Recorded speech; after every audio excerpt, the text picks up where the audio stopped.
Hello and welcome to this edition of YPAC CityCast. I'm Randy Beeler.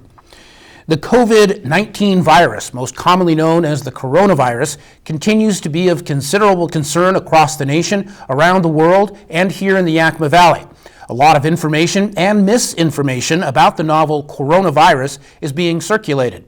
Health officials urge people to access only legitimate information sources when determining how to deal with the virus. The Yakima County Health District, which is the agency primarily responsible for coordinating responses to public health emergencies, suggests people visit its site, the Washington State Department of Health website, or the Center for Disease Control and Prevention website for COVID-19 information. The Yakima County Emergency Management Facebook page also contains updated coronavirus information.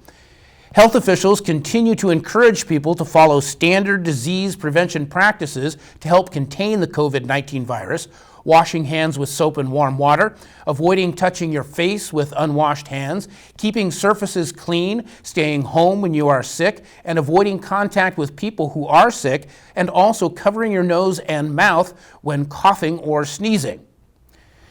Phase 2 of the North First Street Revitalization Project is a go. Phase 1 of the three-phase project was completed in December 2019 and was paid for mostly with state and federal funds. Phase 2 of the project was intended to start this spring and be paid for mostly with car tab fee revenue, but with the passage of I-976 last November, car tab fee revenue was put in jeopardy. That meant phases 2 and 3 of the revitalization project were in jeopardy as well. By combining car tab fee revenues already collected with state, federal, and local funds, the city has put together the necessary money to complete Phase 2, which will begin construction this May. The city is still working on a funding mechanism for Phase 3 of the North First Street project. Phase 3 is the most expensive of the three phases and would extend the lighting, landscaping, sidewalk, and roadway improvements to MLK Jr. Boulevard. If Phase 3 can be funded, it would be completed in 2021. There's an opportunity to swim for free at Lions Pool coming up, and spring is just around the corner, and that means yard waste pickup is about to begin. To tell you more, here's CityCast's John Fannin. Thanks, Randy. Lions Pool is hosting a free April Pools Day event from 1 to 3 p.m. on Saturday, April the 4th. The event offers water safety activities and swim time, all at no charge to the community. April Pools Day events include water safety training from 1 to 2 p.m., a free swim time from 2 to 3 p.m., a raffle from 2:45 to 3 for free life jackets, swim lessons, and other prizes. Lions Pool is located at 509 West Pine Street. Visit yakimaparks.com/aquatics or call 575-6046 for more about April Pools Day and City of Yakima aquatic programs. Yard waste collection has resumed in the City of Yakima. The city's refuse division provides weekly yard waste pickup from March 2nd through November the 30th. There is a charge for the service. The refuse division collects grass clippings, leaves, and small branches. Branches should be cut into lengths of 3 feet or less. They cannot exceed 3 inches in diameter. All of your yard waste must fit inside the cart with the lid closed. Items that are unacceptable for yard waste pickup include garbage, plastic bags, food scraps, animal waste, ash, sod, building materials, and tree trunks or large branches. Yakima County's landfills will not accept these items as yard waste.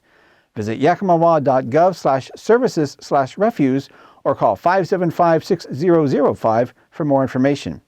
That's all for now. Randy, we'll send it back to you in the studio.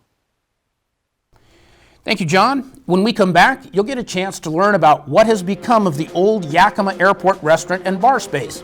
You're watching YPAC's CityCast.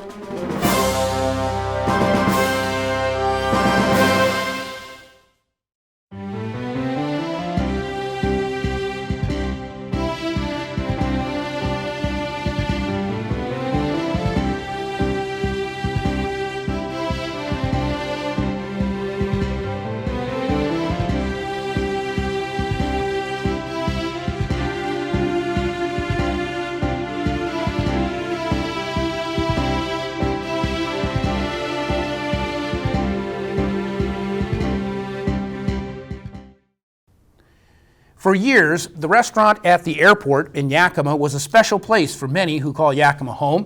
The restaurant and bar closed years ago, and the space now has been transformed into the home of a Yakima business. To tell you how, here's CityCast Sean Davido with the next edition of Profiles in Business. Thanks, Randy. Today we feature a unique public-private partnership that fills a vacancy at the Yakima Airport. In this installment of Profiles in Business, we sit down with Dave Franklin, President and CEO of Food Facility Engineering Incorporated. Food Facility Engineering is celebrating 65 years of business in Yakima, and the company recently redesigned, renovated, and relocated the architectural and design firm to the second floor of the Yakima Air Terminal. That space formerly served as a popular Yakima hangout that had been vacant for more than a decade.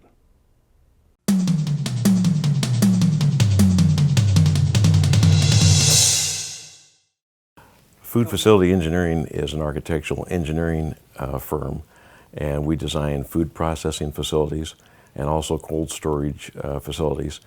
So anything with low temperature, minus 10 degrees freezers, coolers, and then we also design offices for those facilities. And we do that nationwide. We do it from all the way from Florida to California to Massachusetts to Iowa to Oklahoma to Texas, and even in the area here.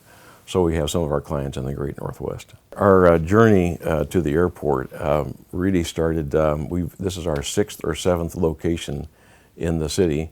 30 years ago, we were just a couple blocks north on 24th. And then we moved eventually downtown. We've been downtown just a couple blocks north of City Hall for about 17 years.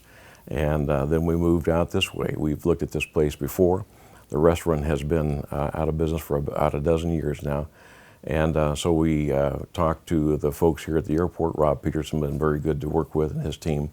And we remodeled the old restaurant and put new carpet and paint and refurbished things. And it became our new office overlooking the airport now. This year, we're celebrating our 65th anniversary of this company, and it's made up of several companies. Back in the 50s, it was Food Industries Research and Engineering. And in the 70s, we turned the name to Food Plant Engineering. And in the very, very late 90s, we became Food Facility Engineering. Some of the things that we looked at when we came to this airport was, number one, is it functional? And obviously it was very functional. And it meets our need, certainly meets our need.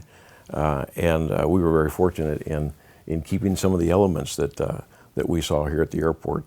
Our electrical designer wanted to save some of those light fixtures, the old light fixtures. We put LED fixtures back in those, and we saved some of the bars. One of our architects wanted to save the old brass bars from the restaurant and from the bar area.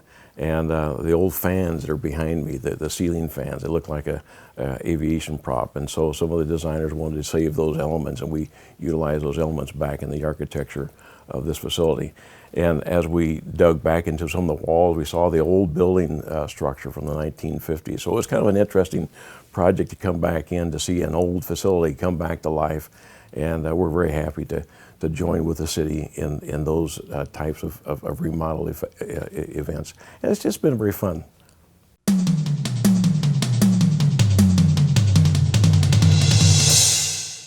Now, Mr. Franklin does admit that his love of flying and of airplanes helped make the decision to relocate to the Yakima Air Terminal McAllister Field an even easier choice.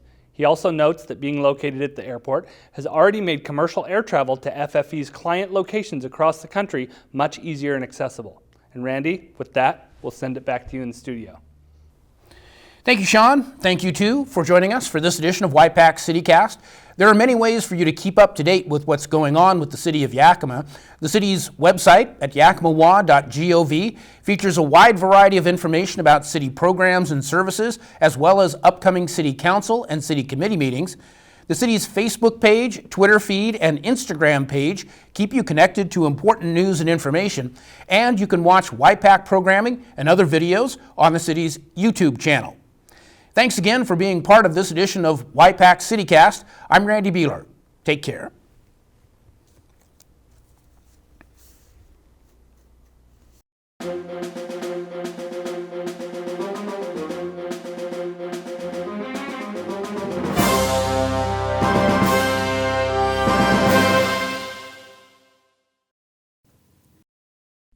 For more information on YPAC programming, please call 575-6092.